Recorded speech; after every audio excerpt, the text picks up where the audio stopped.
ஓம் சாந்தி. எல்லோரும் சந்தோஷமாக இருக்கிறீங்களா? ஸோ 2 நாள் முன்னாடி கராத்தே ஹுசைனி ஷிஹான் ஹுசைனி அவர்கள் இறந்துருக்கிறாங்க. அதுக்கு முன்னாடியே 2 வாரம் முன்னாடியே அவர் பேட்டியும் கொடுத்துட்டார், அவரை இறக்க போகிறேன் அப்படின்ட்டு. ஸோ அப்போ தான் ஜென்ரலாக கராத்தே இந்த மாதிரி பழக்கப்படாதவர்களுக்கும் அவருடைய பேச்சு, ஆக்சுவலாக நாங்கள் சின்ன வயசில் இருக்கும்போது டிவியில் அவருடைய ப்ரோக்ராம் வரும். அவர் கை மேலே காரை ஏற்றுறது, நெருப்புக்குள்ளே இருந்து வர்றது, பாம்பு கடிக்க விடுறது, அது இன்னும் ஞாபகம் இருக்குது. பாம்பு கடிக்க விட்டு அதில் சொல்லுவார், பாம்பு கடிச்சு சாகிறது கிடையாது, அந்த பயத்தில் தான் சாகுறாங்க, இதில் பயப்படுறதுக்கு எதுவுமே இல்லை அப்படின்ட்டு அவர் பேசுகிறது பயங்கரமாக இருக்கும். அவர் பேசுகிறது எப்படி இருக்குன்னா, அவர் எதை பற்றி பேசுகிறாரோ அதை பற்றி புரியாதவங்க கூட நின்று கேட்குற மாதிரி இருக்கும். ஸோ அது கடைசி வரைக்கும் அவருடைய பேச்சு அதே மாதிரியே இருந்திருக்குது. அது ஒரு பெரிய கடவுளுடைய பிளெஸ்ஸிங் தான் அவருக்கு.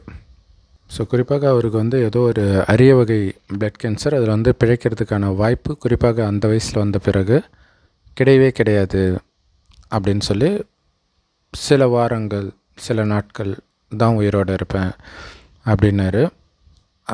பட் அதையும் அவர் சோகமாலும் சொல்லலை, யார்கிட்டையும் ஹெல்ப்பு கேட்கல. அது ரொம்ப முக்கியமான விஷயம் இல்லை? அந்த மாதிரி சுச்சுவேஷன் வந்தாலே எல்லோரும் ஹெல்ப் கேட்பாங்க.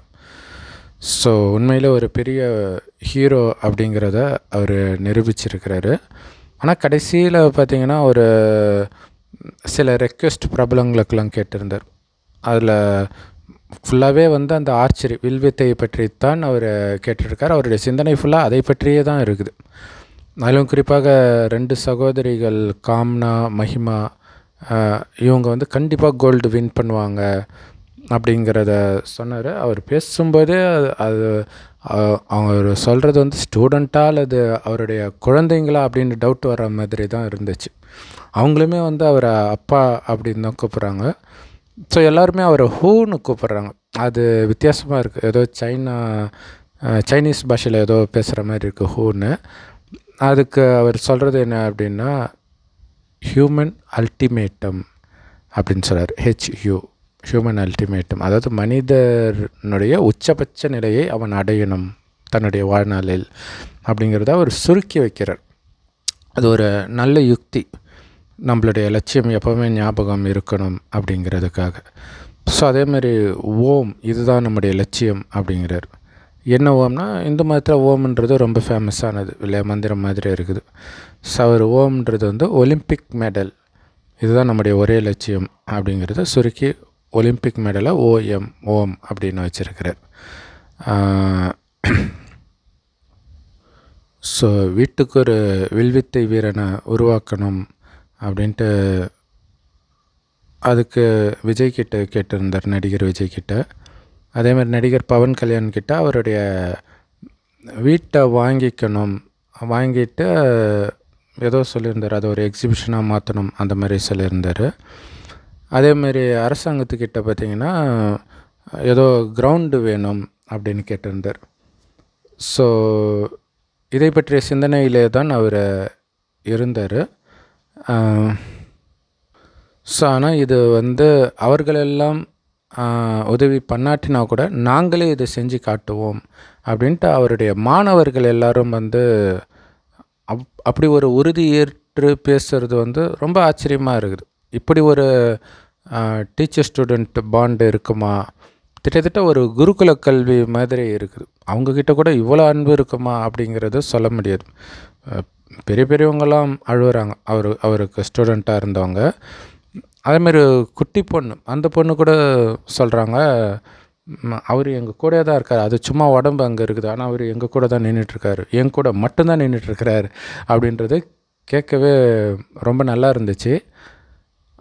இது ஆக்சுவலாக கடவுளோடு தான் நம்ம இப்படி உறவு வைக்கணும். ஏன்னா இந்த உறவை நம்ம கடவுளோட வச்சோம் அப்படின்னா அதில் தான் நமக்கு நன்மை இருக்குது. ஏன்னா மனிதர்கள் எல்லோரும் எப்படிப்பட்டவர்களாக இருந்தாலும் அழியக்கூடியவர்கள் தான், மாறக்கூடியவர்களும் கூட. ஸோ அந்த விஷயத்திலும் அவர் அடிபட்டிருக்கிறார்னு நினைக்கிறேன். ஏதோ ஒரு பேட்டியில் அதை சொல்லியிருந்தார். இப்போ இந்த கராத்தே இதெல்லாம் காசு கொடுத்தா யார் வேணாலும் பெல்ட் வாங்குற மாதிரி, காசு கொடுத்தா யார் வேணாலும் பெல்ட்டை கேன்சல் பண்ணுற மாதிரி, இந்த மாதிரிலாம் மாறிடுச்சு அப்படின்லாம் சொல்லியிருந்தார். ஸோ அதேமாரி அவருடைய ஸ்டூடெண்ட்ஸ்லாம் சொல்லும்போது, தூங்கி நாங்கள் பார்த்ததே கிடையாது. 12 மணி வரைக்கும் எங்களுக்கு சாப்பாடெல்லாம் கொடுப்பாரு.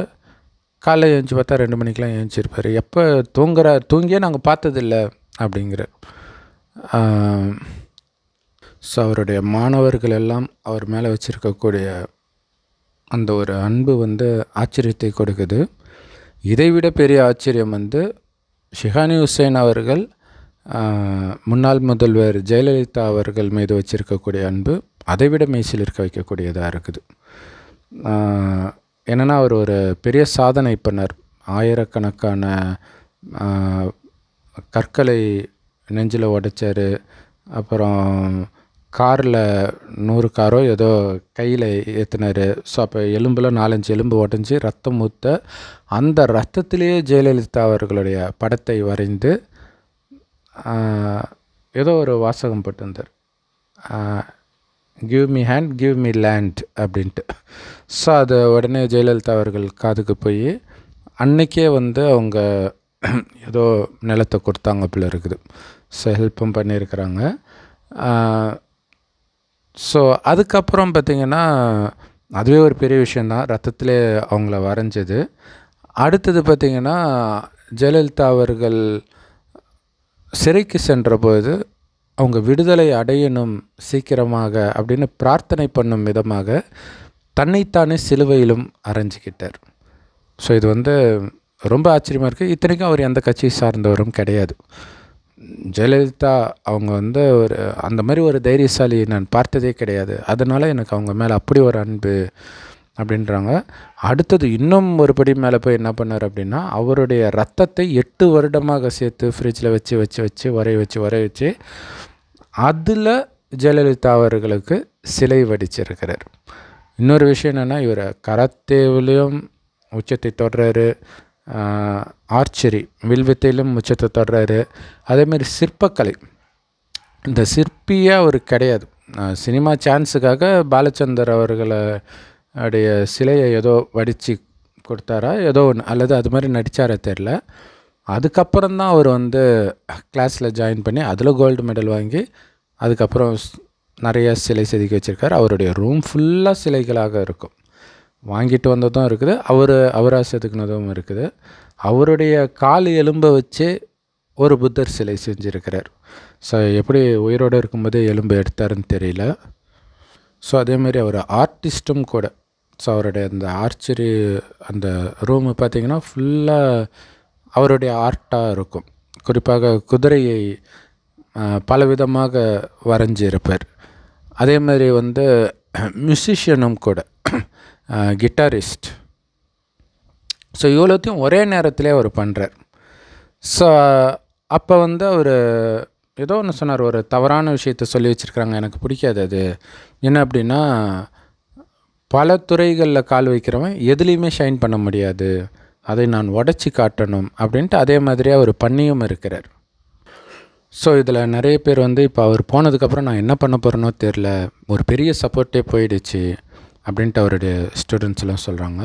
ஸோ இந்த நேரத்தில் ஒரு விஷயம் ஞாபகம் வருது. என்னென்னா, அந்த குத்துச்சண்டை வீரர் முகமது அலி இருக்கிறார் இல்லையா, அவர்கிட்ட கேட்டாங்க, என்ன உங்களுடைய சக்ஸஸ் சீக்ரெட் அப்படின்ட்டு. ஸோ அப்போ அவர் என்ன சொன்னார்னா, இத்தனை மணி நேரம் ஜிம்மில் இருக்கிறது, பாக்ஸிங் பயிற்சி பண்ணுறது, இதெல்லாம் கிடையாது.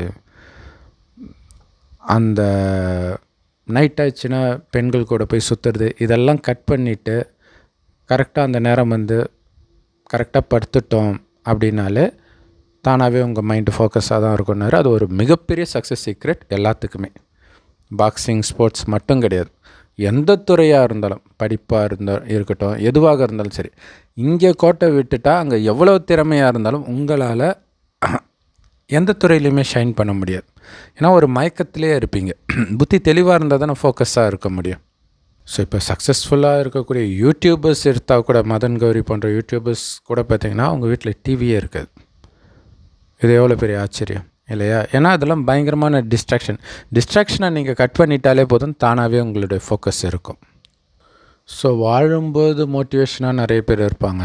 ஆனால் சாகும்போதே மோட்டிவேஷனாக இருக்கிறது எனக்கு தெரிஞ்சு இவராக தான் இருப்பார்னு நினைக்கிறேன். ஏன்னா அவர் ஹாஸ்பிட்டலேருந்து பேசின அத்தனையுமே ஒரு 4-5 சேனலுக்கு இன்டர்வியூ கொடுத்துருப்பாருன்னு நினைக்கிறேன். ஸோ எல்லாமே பார்த்திங்கன்னா அவ்வளோ மோட்டிவேஷனாக இருந்துச்சே தவிர அதை பார்க்கும்போது ஐயோ பாவம் இப்படி இருக்கிறாருன்ற எண்ணமே வராத மாதிரி தான் அவருடைய ஸ்பீச்சே இருக்குது. அந்த மாதிரி கேட்டால் கூட என்ன பஸ் இதெல்லாம் இப்படி பண்ணுறீங்க, அப்புறம் துக்கப்படுறதுன்னு நினச்சிக்க போகிறாங்க.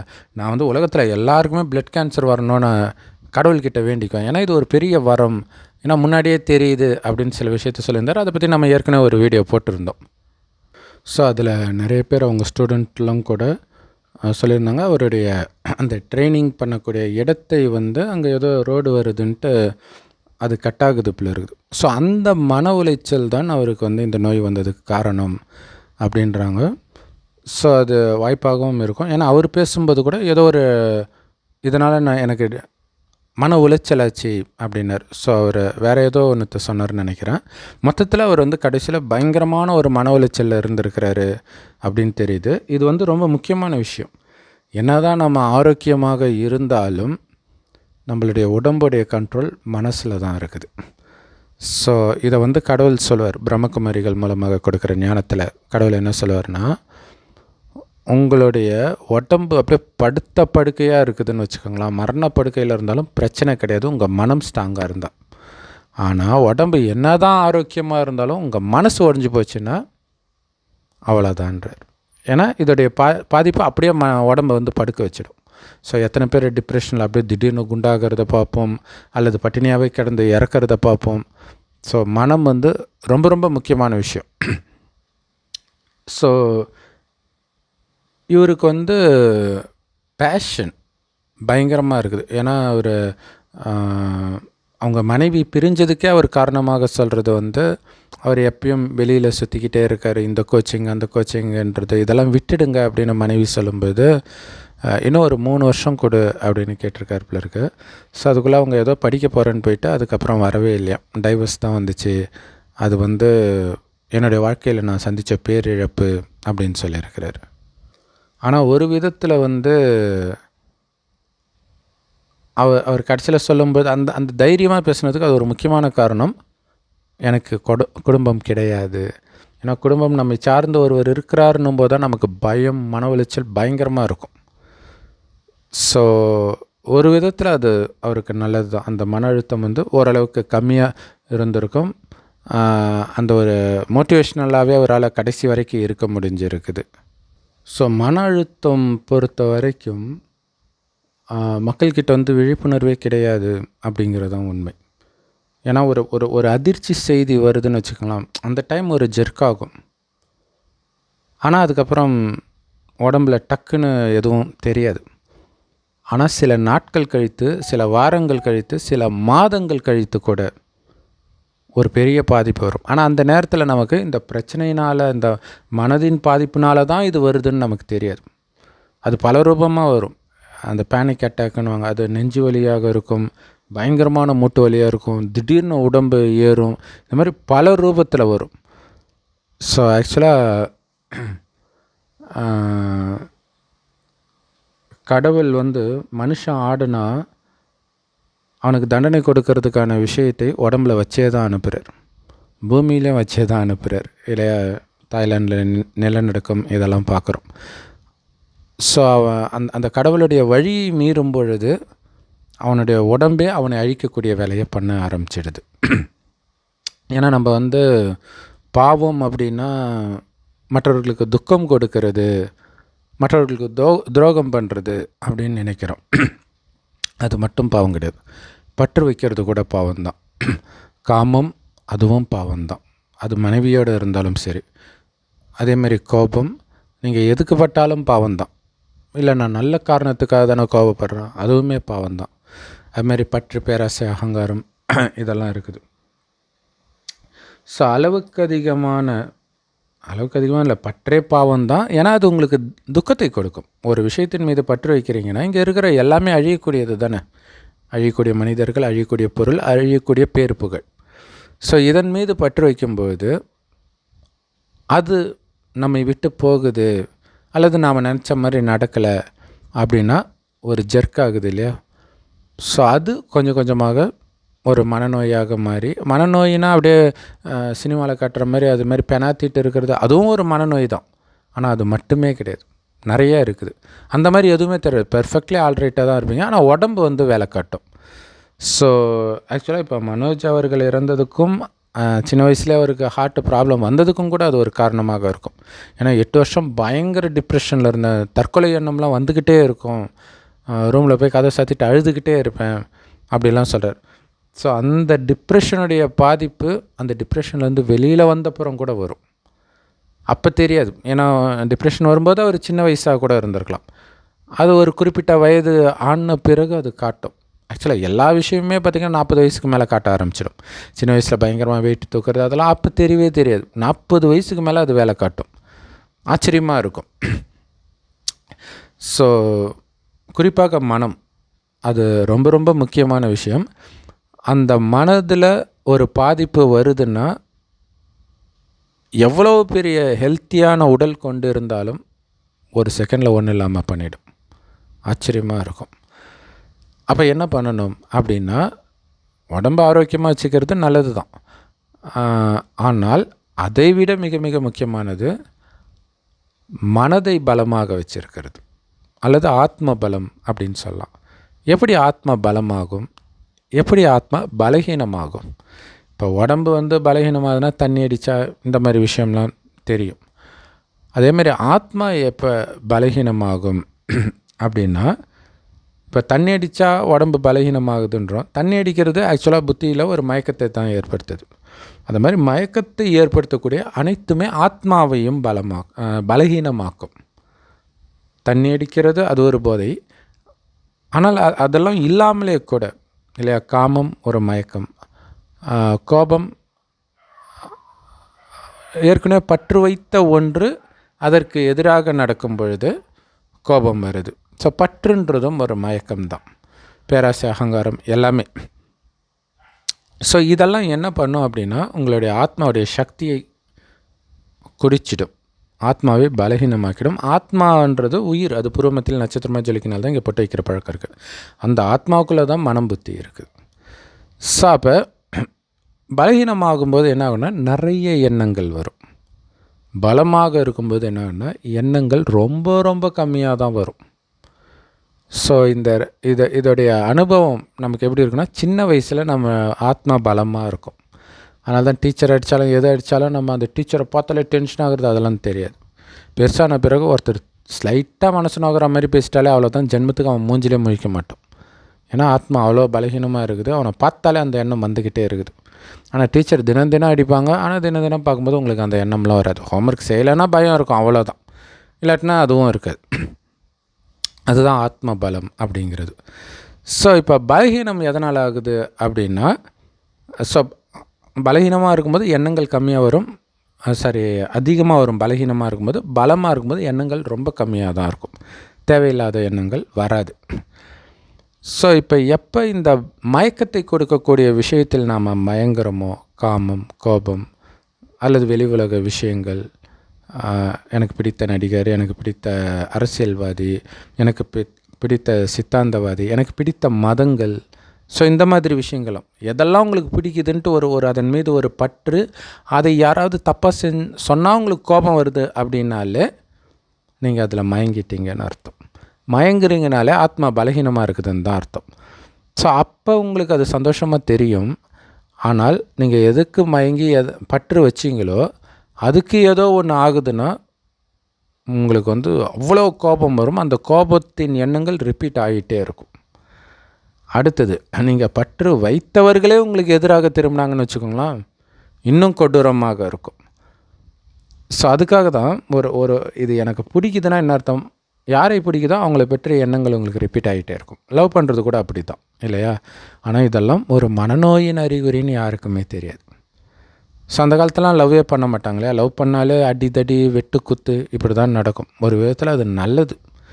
ஸோ அதுக்கு பயந்துட்டாவது லவ் பண்ணாமல் இருப்பாங்க. அந்த ஏன்னா லவ் பண்ணும்போது அந்த அளவுக்கு புத்தி வந்து பேதலிச்சு போயிடும். இன்றைக்கி நிறைய மனநோய் வந்ததுக்கு காரணம் காமத்தில் மனிதர்கள் சின்ன வயசுலே விழுந்து கிடக்கிறது தான். ஸோ இப்போ அதேமாரி ஃபோன் அடிக்ஷன், குறிப்பாக கேம் விளையாடுறது, இல்லை அது நல்ல கேம் தான், ஆனாலும் அது அது அது ஒரு போதையை கொடுக்குது இல்லையா? அந்த போதையிலே இருக்கணும்னு தானே குழந்தைங்க கேம்லேயே மூழ்கி கிடக்கிறாங்க. ஸோ அதுவே ஆத்மா பலகீனமாக்கும். அது வளர வளர ஒரு டைமுக்கு அப்புறம் காமத்தில் அப்படியே விழுந்து கிடப்பாங்க. மொத்தத்தில் ஏதோ ஒரு கோபத்தை தூண்டக்கூடிய ஒரு விஷயம் வந்துச்சுன்னா அவங்களால மைண்டை கண்ட்ரோலே பண்ண முடியாது. அவங்கள அறியாமல் பெணாத்த ஆரம்பிச்சிடுவாங்க. ஸோ அப்போ எதன் மீதும் பற்று இல்லைன்னா ஆத்மா பலகீனமாகிறதுலேருந்து நீங்கள் தப்பிச்சிக்கலாம். அப்போ எதன் மீதும் பற்று இல்லாமல் இருக்கணும்னா 2 விஷயம் பண்ணணும். பற்று எதனால் வருது? என்னதுன்னு நினைக்கிறதுனால வரும். உங்கள் குடும்பத்தின் மீது பற்று, அந்த குடும்பமே என்னது இல்லை அப்படிங்கிற எண்ணத்தை உருவாக்கணும். அடுத்தது, ஏற்கனவே பற்றில் மூழ்கி இருக்குது, அதிலிருந்து எப்படி வெளியில் வர்றது? ஆத்மாவை பலப்படுத்துவதன் மூலமாக வெளியில் வரும். எப்படி பலப்படுத்துறது? ஒரே வழி தான். நிறைய விஷயத்தின் மீது பற்று வச்சுருக்கிறீங்க, நிறைய பேர் புகழ் இவங்க மேலெல்லாம் பற்று இருக்கும். அதை எல்லாத்தையும் எடுத்து ஒரு இறைவனோடு மட்டும் அந்த பற்றை இணைக்கணும். ஸோ அதுக்கு அவர் யார், எப்படி இருக்கிறார் எல்லாம் தெரிஞ்சிருக்கணும் இல்லையா? ஸோ கடவுள் சொல்கிறார், நீங்கள் உயிர் பூர்வமத்தில் நட்சத்திரம் மாதிரி ஜொலிக்கிறீங்க, அதை தான் ஆத்மான்றோம். அந்த ஆத்மாவின் அப்பா தான் கடவுள். அவர் செம்பொன் நிறமான ஒளி உலகத்தில் நட்சத்திரமாக இருக்கார். அவரை தான் அல்லாஹ்னு முஸ்லீம்களும், சிவன் இந்துக்களும், பரமபிதான் கிறிஸ்தவர்களும் சொல்கிறாங்க. கடவுள் ஒருவரே. ஸோ செவ்வானத்தில் நட்சத்திரம் மாதிரி அவரை நினச்சிக்கிட்டே இருக்கணும். உங்களை ஆத்மான்னு உணர்ந்து நினைக்கணும். உடம்புன்னு ஒன்று இருக்கிறதே மறந்துடுங்க. அப்போ உடல் மீது கூட பற்று இருக்காது. ஸோ அப்படி உடலற்ற ஆத்மாவாக உங்களை உணர்ந்து சிவபரமாத்மாவை நினைக்க நினைக்க ஆத்மா பலமாகிட்டே இருக்கும். பலமாக பலமாக என்ன ஆகும்னா அந்த மயக்கத்திலிருந்தெல்லாம் விலக ஆரம்பிக்கும்.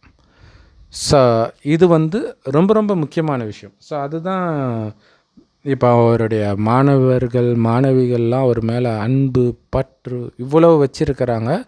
அதுவே ஒரு டிப்ரெஷனுக்கும் காரணமாக இருக்குது. ஆனால் முக்கியமான விஷயம், இதை கடவுள் மேலே தான் வைக்கணும். அப்பா அம்மா மேலே கூட வைக்கக்கூடாது. அப்படி வச்சிங்க அப்படின்னா ஒரு டைமுக்கு அப்புறம் அவங்களே உங்களுக்கு துரோகியாக மாறலாம். அதே மாதிரி அப்பா அம்மா குழந்தை மேலே வைக்கிற பற்று அதுவுமே இன்னொன்று, அவங்க திடீர்னு இறந்துட்டாங்கன்னா இன்னும் புத்தி பேதளிச்ச மாதிரி ஆகிடும். குழந்தை இறந்துட்டால் இன்னும் மோசமாகிடும். ஸோ பற்று இல்லாமல் கடவுள் கொடுத்தார், கடவுள் எடுப்பார் அப்படிங்கிற நினைவோடவே தான் அவங்களோட பழகணும். ஏன்னா மற்றபடி கடவுள் கொடுக்குறாரு எடுக்கிறாருன்னு கிடையாது. அந்த ஆத்மா அந்த உடம்பில் எவ்வளோ நேரம் நடிக்கணுமோ அவ்வளோ நேரம் நடிக்கும். அடுத்தது இன்னொரு உடலை எடுக்க போயிடும். ஸோ எல்லாருக்குமே தெரியும்ல, எப்போ வேணாலும் மரணம் வரணுன்ட்டு. அப்போ திடீர்னு மரணம் வரக்கூடிய ஒருத்தர் மீது ஏன் அவ்வளவு பற்று? ஒன்றும் இல்லை, ஒரு நாய் வளர்க்குறாங்க அப்படின்னா, எனக்கு தெரிஞ்ச ஒருத்தங்க வளர்த்தாங்க, நல்லா வளர்த்தாங்க. அதை ரோட்டில் போகிற நாய் வெறி பிடிச்சி அது கடிச்சிடுச்சு. கடித்த உடனே அந்த சிம்டம் தெரிய ஆரம்பிச்சிது ஸ்லைட்டாக. உடனே இவங்க என்ன பண்ணிட்டாங்க, அதை எடுத்துகிட்டு போய் வண்டியில் ஏற்றிட்டு போய் ஆள் நடமாட்டம் இல்லாத ஒரு இடத்துக்கு பல கிலோமீட்டர் தூரத்துக்கு போயிட்டு அப்படியே இறங்கி சாப்பாடு கொடுக்குற மாதிரி கொடுத்து டக்குன்னு வண்டியை எடுத்துகிட்டு வராங்க, ஜீப்பை எடுத்துகிட்டு வந்துடுறாங்க. வரும்போது அது ரொம்ப தூரத்துக்கு துரத்திட்டு வருது. ஆனால் இவங்களுக்கு அது பல மாதத்துக்கு அது அவங்களுக்கு ஒரு பெரிய குற்ற மனப்பான்மையை கொடுக்குது. ஏன்னா வளர்க்கும்போது சொந்த குழந்த மாதிரி வளர்த்தாங்க. இப்போ எப்படி இருக்கும் இல்லையா? ஸோ அப்போ பற்று இல்லாமல் இருக்க வேண்டியது எவ்வளவு முக்கியம் அப்படிங்கிற. ஆரம்பத்தில் அது நல்லா தான் இருக்கும், ஒரு நாய் பூனையை கொஞ்சறதுக்கு நல்லா தான் இருக்கும். ஆனால் நாளைக்கு உங்களுடைய அன்பு அதுக்கு கிடைக்கலன்னா அதுவே மென்டல் ஆகிடும். ஏன்னா எல்லாமே பலகீனமாயிடுச்சு. விலங்குகளும் அப்படி ஆகிடுச்சு. விலங்குகளும் அன்புக்கு ஏங்குற நிலைமைக்கு வந்துடுச்சு. அடுத்தது உங்களுக்கும் ஒரு குற்ற மனப்பான்மை இருக்கும். ஏன்னா நீங்கள் வளர்க்கும்போது அப்படி ஒரு அன்பு அதெல்லாம் இருக்கும்.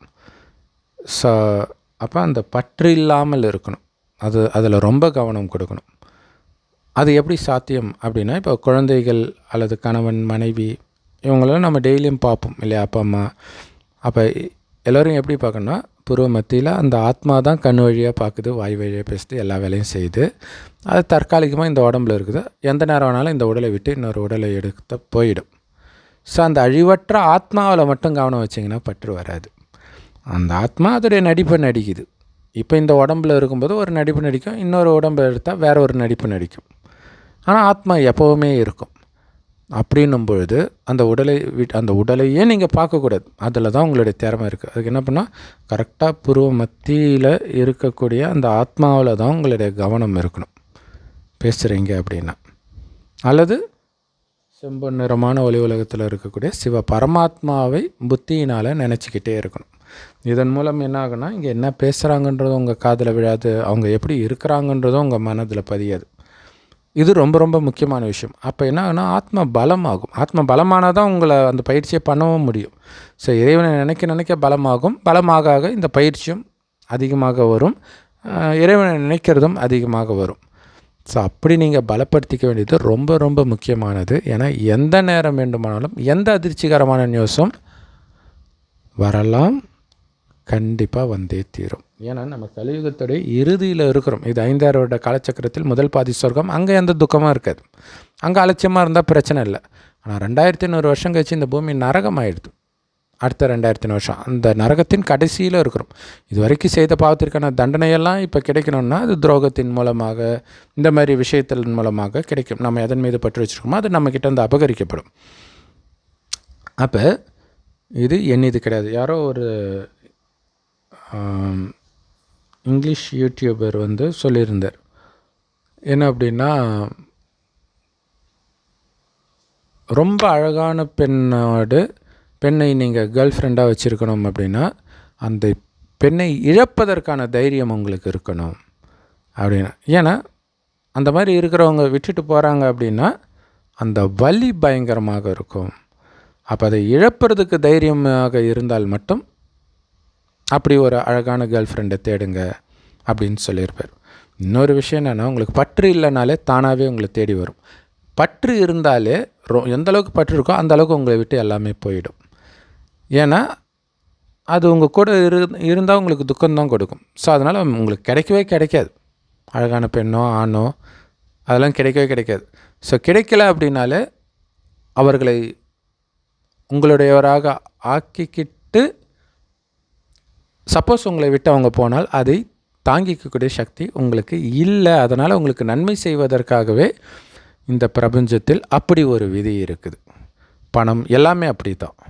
ஸோ குறிப்பாக இந்த மாதிரி அதிர்ச்சியான செய்தி வரும்போது, ஆக்சுவலாக சயின்ஸில் வந்து இப்போ கேன்சரே எடுத்துக்கிட்டிங்க அப்படின்னா எல்லாருக்குள்ளேயும் கேன்சர் ஜீன் இருக்கும். சிலருக்கு அது ஆக்டிவேட் ஆகிடும். அது எப்படி ஆக்டிவேட் ஆகுதுன்னு யாருக்குமே தெரியாது. ஸோ இப்போ கார்சினோஜெனிக் சொல்கிறாங்க, இதெல்லாம் சாப்பிட்டா கேன்சர் வரும்ன்ட்டு. சாப்பிட்ற எல்லோருக்கும் வர்றது கிடையாது. ஸோ ஏதோ எதை வச்சு அதனால் வருதுன்னு சொல்கிறாங்கன்னு கூட அவங்களுக்கே முதல்ல தெரியாது. மெயினாக அது எதனால் ஆக்டிவேட் ஆகுது, அது ரொம்ப முக்கியமான விஷயம். எனக்கு தெரிஞ்சு மனதினால்தான் பல வியாதிகள் ஆக்டிவேட் ஆகுது. ஏன்னா எல்லா வியாதிக்கான ஜீனும் நமக்குள்ளே இருக்குது.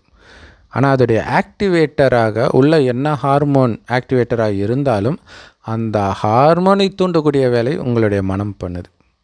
ஸோ அதனால்தான் மகிழ்ச்சி வந்தாலும், இகழ்ச்சி வந்தாலும், சந்தோஷம் வந்தாலும், துக்கம் வந்தாலும் மனம் ஒரே சீரான நிலையில் இருக்கணும்.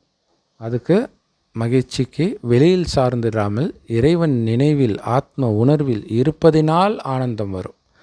ஸோ இந்த ஆனந்தத்திலே மூழ்கினீங்க அப்படின்னா வெளி உலக கவர்ச்சியில் நீங்கள் மயங்க மாட்டீங்க. வெளி உலக கவர்ச்சியில் போகும்போது தான் நமக்கு பிரச்சனையே வருது. ஸோ பற்று வச்சாதானே இந்த பிரச்சனை.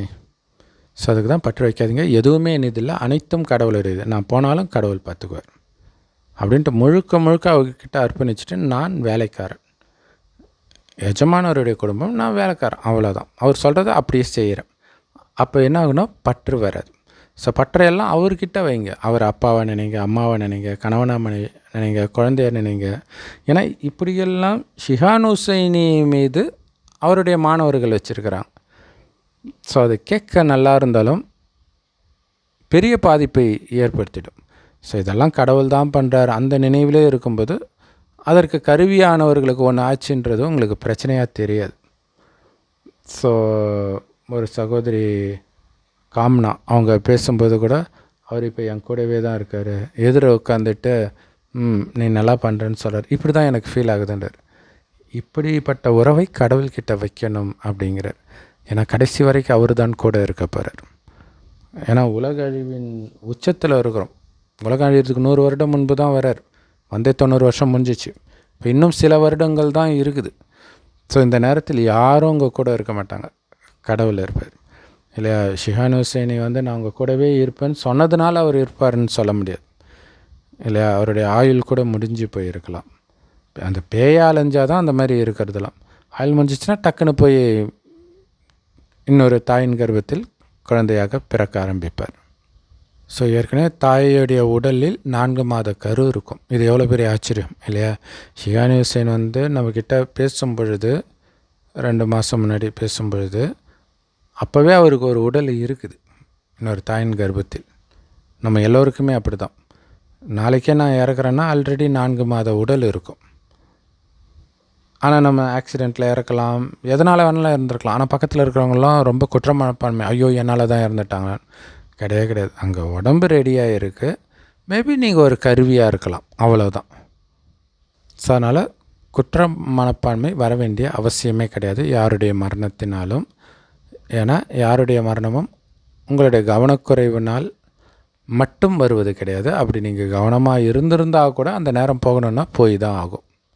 ஸோ இப்படி எதுவுமே என்னது இல்லை அப்படின்னு பரிபூர்ணமாக நீங்கள் நம்ப ஆரம்பிச்சிட்டிங்க அப்படின்னா யாருக்கு என்னன்னாலும், உங்களுடைய சொத்துக்கு என்ன ஆனாலும் உங்களுக்கு வலிக்காது. ஏன்னா அது உங்களுதுன்ற உணர்வே கிடையாது. இன்னொரு விஷயம், அதையும் மீறி இந்த மாதிரி பாதிப்பு ஆகுது, ஜெர்க் ஆகுதுன்னா உங்களுக்கு தெரியும் இல்லையா?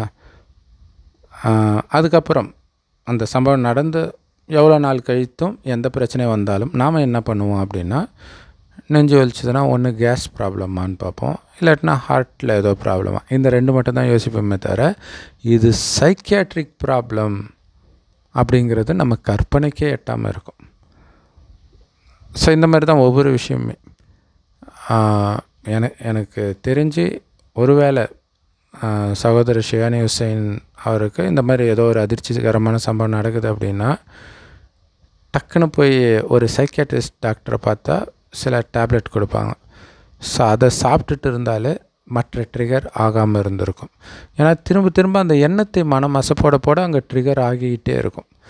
அந்த சைக்கியாட்ரிக் டேப்லெட் சாப்பிடும்போது என்ன ஆகும்னா கொஞ்சம் தூங்க வச்சு எண்ணங்களையும் குறைக்கும். ஆனால் அதை விட மிக முக்கியமான விஷயம் என்ன அப்படின்னா, அந்த ட்ரிகர் ஆகிறதுனால உடலில் ஏற்படும் பாதிப்பை அது பிளாக் பண்ணும்.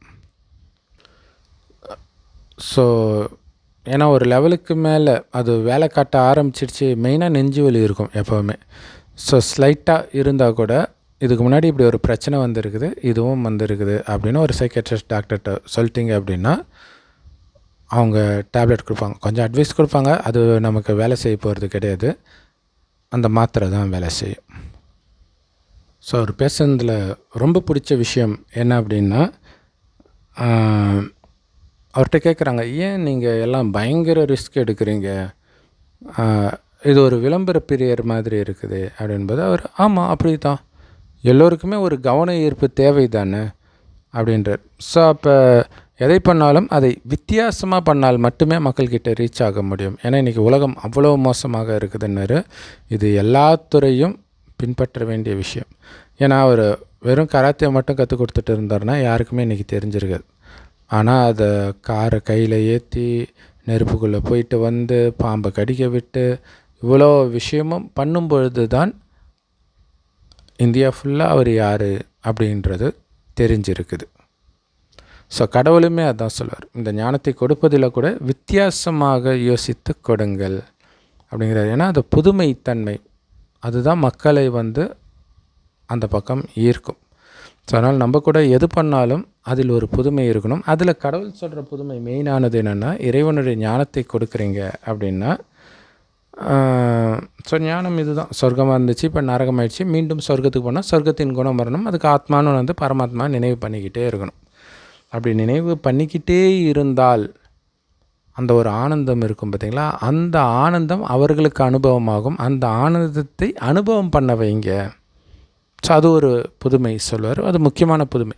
ஸோ அது மாதிரி ஒரு துறையிலுமே வித்தியாசமாக, இப்போ ரஜினிகாந்த் அவர்களை கூட சொல்லுவாங்க, கம்முன்னு சிகரெட்டை பிடிச்சா அது சாதாரண விஷயம், அதை அப்படி தூக்கி போட்டு பிடிக்கிறனால மக்களுக்கு பிடிக்குது.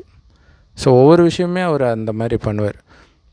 ஸோ அந்த மாதிரி இவரும் சொல்கிறார், எந்த துறையிலும் வித்தியாசமாக பண்ணீங்க, புதுமையாக பண்ணீங்க அப்படின்னா கண்டிப்பாக வெற்றி அடைவீங்கன்னாரு. ஸோ அது ஒரு முக்கியமான விஷயம். ஓம் சாந்தி. தேங்க்ஸ் ஃபார் வாட்சிங். இறைவன் கொடுக்குற ஞானம் எல்லா பிரம்மகுமாரிகள் ராஜயோக தியான நிலையத்திலும் மற்றும் இலவசமாக கிடைக்குது. யூடியூப் வெப்சைட்ஸில் இருக்காது ஒரு லிங்க் இந்த வீடியோக்கு டிஸ்கிரிப்ஷனில் கொடுக்குறோம். அவசியம் பார்த்து பயன்பெறுங்கள். ஓம் சாந்தி.